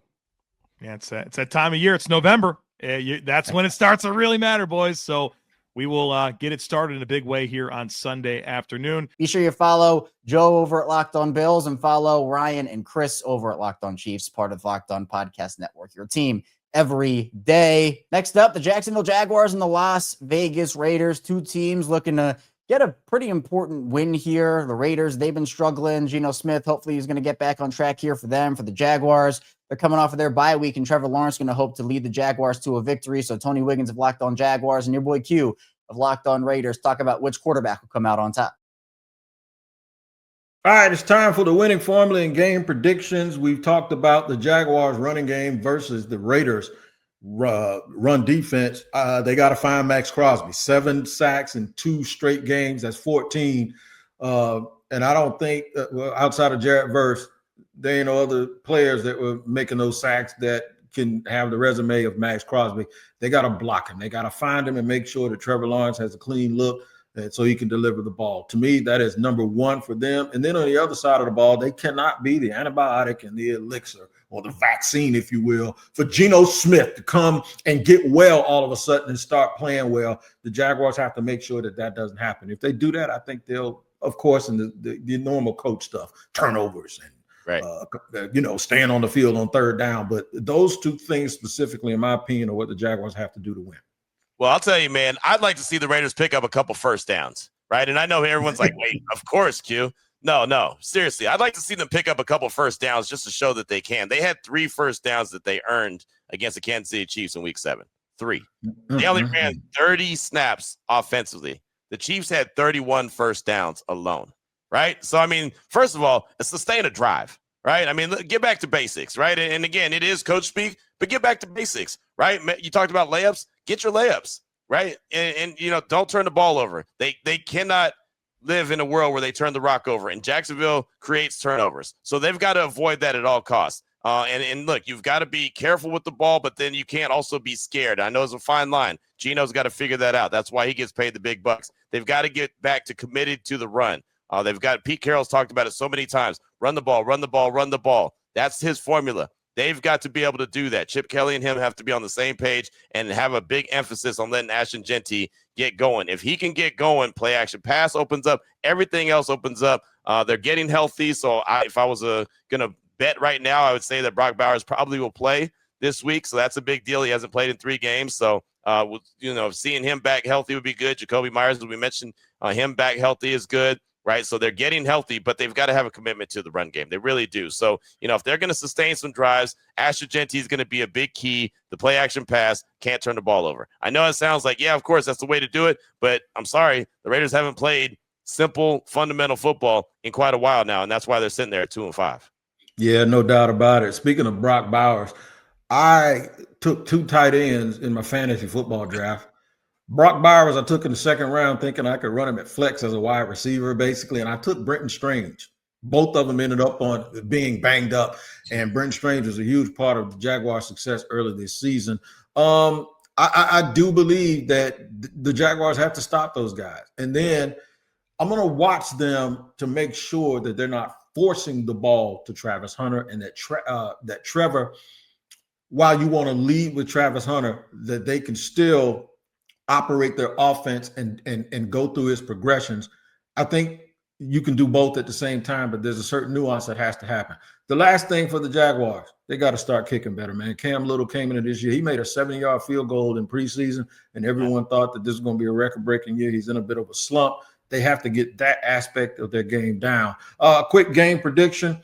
I actually think the Jaguars are going to win this game by a field goal. And it's going to be one of those games where they hop on a plane and come home and go, you know what? They weren't good. But so many times this year, the Jaguars have said this: who cares? A win is a win, and wins are hard to come by in the National Football League. They need to get to 5-3, and I think they can do it. But I still think it's going to be hard because this is the NFL. The Raiders need to win. They need to win bad, man. They're sitting there at 2-5. I think the next 3 games is going to determine what their whole season is going to be. If they're going to be that team that, it just is going to start playing all the young guys and building on the future and seeing what they have and start to prepare for the draft. I think that's where they are at this stage of the season. And I hate that it's, not even Halloween yet, and we're talking about, if it's evaluation season and the draft. That's not what you want to do. They have to find a way to win this game. They have to find a way to win games at Allegiant Stadium too, by the way, right? They have too many opposing fans come in there and get comfortable and settled in and feel like they're going to get a W, and more times than not, they don't. So I don't know how they're going to get it done. I don't feel good about the game. I'll tell you that 100%. I don't feel good about it just based off what we've seen, but they have to find a way to win. They have to stop the run. They have to create a couple turnovers. They have to get to Trevor Lawrence and sack him a few times. They have to make him uncomfortable, and they have to show that this team is turning around. So I don't like I said, the Jaguars could easily win this game, right? We can be looking at the next 3 games for the Raiders as all losses as far as I'm concerned. But somehow, some way, the Raiders have to not worry about that and just go find a way to get it done. So I don't even know if I have a game prediction. I'll just rock with the Raiders because they have to get a dub, but I don't feel confident about it because they haven't given us anything to feel confident about. Check out Q over at Locked On Raiders and check out Tony over at Locked On Jaguars, part of the Locked On Podcast Network, your team every day. We don't have a clip for the Saints and the Rams game that's in that 4 o'clock window. There were some technical difficulties on that one, but this is going to be Tyler Shuck's first start as a member of the New Orleans Saints. And for the Rams, they're going to look to welcome Tyler Shuck to the NFL. So there's a lot of storylines in that game as well. So be sure, if you want to hear more about it, check out Ross Jackson over at Locked On Saints, as well as Doug McCain and Travis Rogers over at Locked On Rams, part of the Locked On Podcast Network, your team every day. That'll do it for the 4 o'clock slate of games, but don't go anywhere. The primetime games in this one, I'll just tell you this, there are going to be some good games. So stay tuned. We'll break everything down here coming up on the Ultimate NFL pregame show. First, the show is brought to you by Rugiet. Let's be real, making excuses doesn't solve anything. We've all heard them before. It's just stress. I'm tired, or it happens to everyone sometimes. When it comes to performance, sometimes your body just needs a little extra support, and that's where Rugiet comes in. Rugiet.com offers fast-acting, doctor-prescribed treatments for ED designed to help you stop making excuses and start making moves. Rugiet makes it easy to get started. You just connect with a board-certified doctor 100% online. No awkward waiting rooms, no in-person appointments. And if prescribed, your treatment ships discreetly straight to your door. The process is fast, simple, and private, and it's all handled by real doctors. It's about confidence, connection, getting back to the moments that matter. Visit rugiet.com/LockedOnNFL to get 15% off your first order. That's rugiet.com/LockedOnNFL. And don't forget to use our code LockedOnNFL so they know we sent you. Rugiet, stop making excuses and start making moves. Rounding things out on the Ultimate NFL pregame show, Kevin Allstreicher still here with you, going over all of Week 9's NFL action. Again, after this week, we'll be halfway through the NFL regular season action for the year. It just feels like the season started yesterday. It's crazy we're already at this point. But we have a couple of really good primetime games to get into, starting off on Sunday Night Football, the Seattle Seahawks and the Washington Commanders. The Seahawks are coming off of their bye. Meanwhile, the Commanders look to get Jaden Daniels back in this game, but Terry McLaurin already ruled out after re-injuring his quad. So Corbin Smith of Locked On Seahawks and David Harrison of Locked On Commanders talk about which players are going to be really important to watch and which team can come out with a statement win.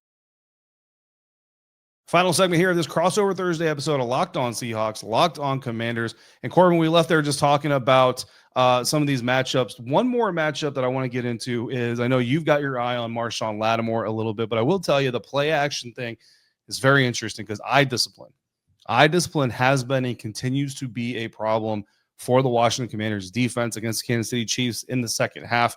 If you watch the national shows, you already know in the first half held Patrick Mahomes to 7 points, 2 takeaways, all those things very opportunistic.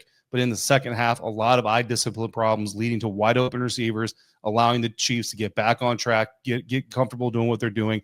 They end up scoring 21 points to the Commanders. None run away with that game on Monday night. So that is a big issue. But what do you have your eye discipline on Marshawn Lattimore for? I have my eyes there because I'm waiting to see who is going to step up. Is Lattimore the guy? He's coming out of a game where he had an interception and made some plays. There were some struggles early in the year for him.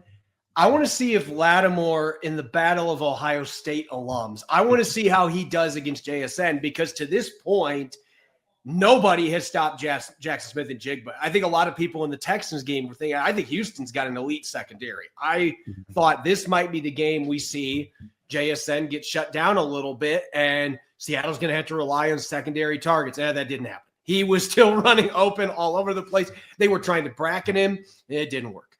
I am very curious what happens when you put two guys that are both Ohio State alums. And in the fact that Lattimore, I know, has publicly talked about some of the struggles earlier this year and believing he can play better. That's going to be kind of a litmus test for him. can I go in and shut down this other guy from my alma mater? Can I, or at least slow him down some? And I also look at the middle of the field with Cooper Kupp. He has not had the best season in terms of statistics. He's been reliable when they've used him, but I was watching the middle of Washington's defense on Monday night, and they just look slow. And I hate taking that shot at Bobby Wagner because of what he meant to Seattle and the player he is. But Kansas City was just picking that middle of the defense apart. And whether it's using wide receivers, tight ends, running backs, I'm anticipating that Seattle is going to try to take advantage of that in this football game. And that might mean we see a little bit more from guys like Cooper Kupp, who play extensively in the slot and can create issues for defenders. That might be the one thing, I'm wondering on the outside, maybe the Commanders have the guys to be able to handle, but when they funnel it inside and those crossers and things like that, is that going to be an issue for Bobby Wagner in the middle of this Commanders defense that doesn't have a ton of speed there at this point? Yeah, I mean, I think the good news is we saw the Commanders defense, at least from the Washington side. You saw the Commanders defense make some adjustments going up against Kansas City Chiefs and try to do some things to not get Bobby Wagner in those situations, because offenses have been trying to isolate him all season long to very good amounts of success so far. However, the Chiefs, again, they get paid to adjust and to do what they do as well. And like you said, especially in the second half there, they were able to find ways to exploit that matchup anyways. Another week, so we'll see if Joe Witt Jr., the D coordinator for the Washington Commanders, has figured that out. And that's going to be one of the things they need to do in order to win this game for sure. But Corbin, the three things I've got my eye on for Washington to do to win this game this weekend: win the turnover battle. They turned over Patrick Mahomes twice. Fantastic. Problem is, you also gave it up twice. So you come out even in the turnover battle. You got to win the turnover battle for a team that has not been taking the ball away very much, and they've been giving the ball away at a more alarming rate, especially in recent games. You got to focus on that. At least if you can't get one off of Sam Darnold or somebody else, at least don't give it away, right? Neutralize the deep shots and also the returns. And, of course, Jackson Smith and Jigba is a big part of that. If you're watching on YouTube, you've seen the Ohio State helmets behind me, so you know that I know Jackson Smith and Jigba pretty well. Looking forward to seeing him play again. Hopefully, looking forward to seeing him walk off the field. A little bit sad for the sake of my audience, but also special teams.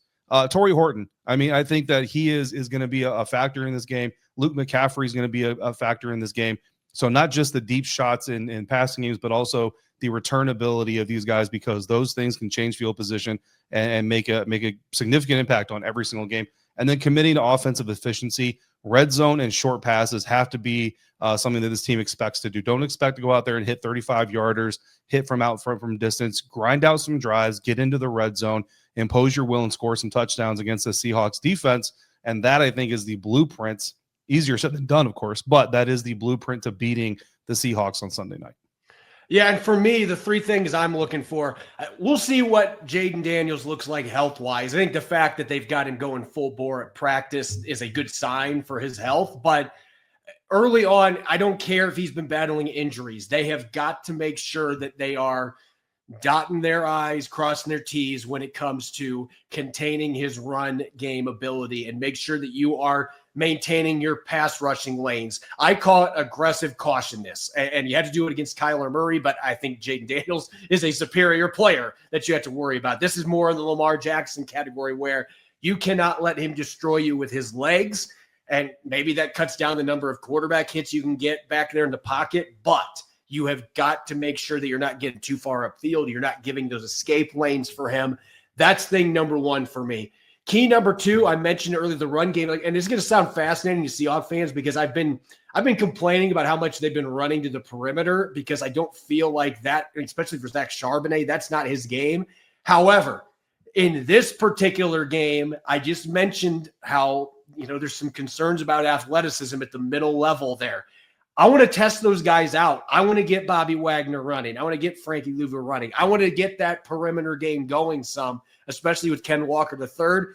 I think you get that run game going where you are getting that wide zone and those sweeps in, and you are really forcing those linebackers to stretch out some. It opens up the passing game in the middle too, which I think can be a big thing for this team. So I think the perimeter ground game is going to be really important in this matchup. And last but not least for me, going into this game, limit the yak, especially against a guy like Deebo Samuel, who has been a Seahawks killer over the years. Don't let him break a bunch of tackles after the catch and get a bunch of big plays. Bring him down when he gets the football in his hands and play physical football against him and the rest of that receiving core. They're going to have to rely more on that without Terry McLaurin in the lineup too. You can't let that happen. They're ninth in the NFL for most yak given up this year. A lot of that being because of the missed tackle issues. You can't do that in this game, or you could give the Commanders a few of the big plays they need to win this football game. Yeah, absolutely. I'll tell you, every Commanders fan, their heart just sank when they heard you talk about the Seahawks running left and right. Seahawks fans, if you want to see what that might look like, go to the third quarter Monday night against Kansas City Chiefs, and that's really when the Chiefs started attacking the perimeter like Corbin described. It worked pretty well. So definitely a smart angle to possibly take on Sunday night against the Washington Commanders for the Seahawks. But of course, there are things the Commanders can do as well to anticipate that and plan for it. So it's going to be a fun matchup. Hopefully going to be a really good game, especially for those of us that are going to be up until probably about midnight Eastern time, checking this whole thing out. You can check out David over at Locked On Commanders. You can check out Corbin over at Locked On Seahawks, part of Locked On Podcast Network, your team every day. The Monday night game is where the last matchup resides, the Arizona Cardinals and the Dallas Cowboys. And you have two teams, again, looking to pick up big wins here as the season continues to grow older and older. And before you know it, those wins are going to mean a lot when we get down to December, potentially even January, when seeding matters. So Alex Clancy of Locked On Cardinals alongside Marcus Mosher of Locked On Cowboys, they get you ready for everything you need to know that's in store for this game. Crossover Thursday, final segment. Keys to victory, Marcus Mosher. Go. The Cowboys have to play clean in this game. We just talked about how they beat themselves against Denver. They have a lot of talent. And if the offense can play up to, their expectation and play to their level, they should be able to score 30 points, 35 points against any defense in the league. Even Arizona, who's got a lot of talent, they did so against Green Bay. They put up a lot of points against a lot of other teams this year. Don't turn the ball over. Don't have dumb drops like you had against Philadelphia in week 1. Don't put the ball on the ground like Javonte Williams and Miles Sanders have done this year and Jaden Blue. Just play a clean game and you'll keep yourself in this. It's at home. The crowd should be at your advantage. That's the number one thing, because if you start playing sloppy football and, get careless with the ball and have these penalties, that's how you keep I don't want to say bad team because Arizona is better than what the record says, but a team that's dropped some games that maybe they should have had. That's how you keep them in this game. It's very sweet of you to say it that way. Just like I said, laughable defense. Very sweet. It's a very sweet backhanded compliment. I appreciate that. Well, they should have beat the Colts. They should have beat the Titans. And if you win those two and you're 4-3, we're having a completely different conversation. They should have beat San Francisco. They had they've had 4 out of the first 5 weeks. They had the ball with a chance to end the game in victory formation and couldn't. Yeah. So, this has been a Kyler Murray thing. And to that point, piggybacking on Marcus, yes, play clean, no turnovers. You got to win the turnover battle. The Cardinals can't shoot themselves in the foot that way. This is about Kyler Murray, and that's it. Yep. This is it. If he can't put up 30 points against this defense, he ain't the guy. And in the comments will say, well, he hasn't been the guy. They never should have been the guy. He's been the guy, just not for sustained periods of time. This is his home. He's probably going to have 100 people, family members, friends in attendance. This is where he eats. It's a bad defense where he lives. He's never lost a game in the state of Texas. If he loses this one, that will be the perfect swan song to him not being the Arizona Cardinals quarterback in 2026. I think he's absolutely going to have a vintage game because he's a mind screw, man. Right when you're out, it's 340 all-purpose yards, 4 touchdowns. They win by 2 scores. I would expect that to happen more than him to have a bad game. Doesn't it feel like this is going to be the one Kyler Murray primetime game where he's just so awesome? And then we all talk about how great Kyler is, and then the Cardinals aren't on primetime TV for the next 6 weeks, and we just kind of forget about him. It seems like that happens. He has these games, and this is just the perfect storm against a really bad Cowboys defense, against a Cowboys offense that wants to turn every game into a shootout. Primetime situation in Dallas. He should dominate. If he doesn't, I think that's when we need to have some really tough discussions. I think the last time the Cardinals played in Dallas was Monday Night Football against Andy Dalton, right? When he had 9 completions. Yeah, I think that's what it was. That was a long time ago. That was a long time ago. I think that was last 2020. Yeah, it was a while ago. Yeah, 9 completions, and they won that game. Like, what else? Like, and for the Cardinals, it's like Dak is going to absolutely destroy your face if he has, quote unquote, what I call having tea parties in the backfield. Like, if they can't get to Dak, this is going to be a very long day. I don't care how good Garrett Williams and how, quickly emerging Will Johnson is. Like, George Pickens and CeeDee Lamb will eat your lunch and laugh at you. Like, this isn't a situation that you can mess with. And those guys need to be superstars. And if the Cowboys are going to win this game, those guys have to dominate their matchup. And honestly, they feel like they can go into any stadium against any opponent and put up big numbers. And even last week against Denver, like both those guys got 70 yards. The Bronco fans are talking about how they shut down CeeDee Lamb and George Pickens. Well, I mean, those guys still put up pretty big numbers, but you can't have one of these guys have an off day with a couple drops and be held to 3 catches for 20 yards. They've got to be superstars because that's how you built your team. Look for those guys to have big performances. And one last thing, this Cowboys defense is bad, but they need to tackle better. I don't care what talent level you are. If you can't rush the passer, if you can't cover, at least tackle. And that's what we saw last week was the effort with the tackling part of the game was just not there. If that's an issue this week again, they're going to be in major trouble. If you can tackle, at least you give yourself a chance to maybe create a play later in the drive. Yeah. Yeah. I mean, the Cardinals have struggled with that as well. That hits home. For me, if I can make one prediction, after this man got blanked last week in Denver, Jake Ferguson is going to absolutely eat on Monday night. I'm not so worried about George Pickens. Jake Ferguson, 7 for 90 and a touchdown, 7 for 90 and 2. It's not a line that is foreign to Arizona Cardinals. Media members, fans, all alike. They've historically never been able to cover the tight end. And I think Ferguson, he's the one guy that benefits the most from Pickens and CD.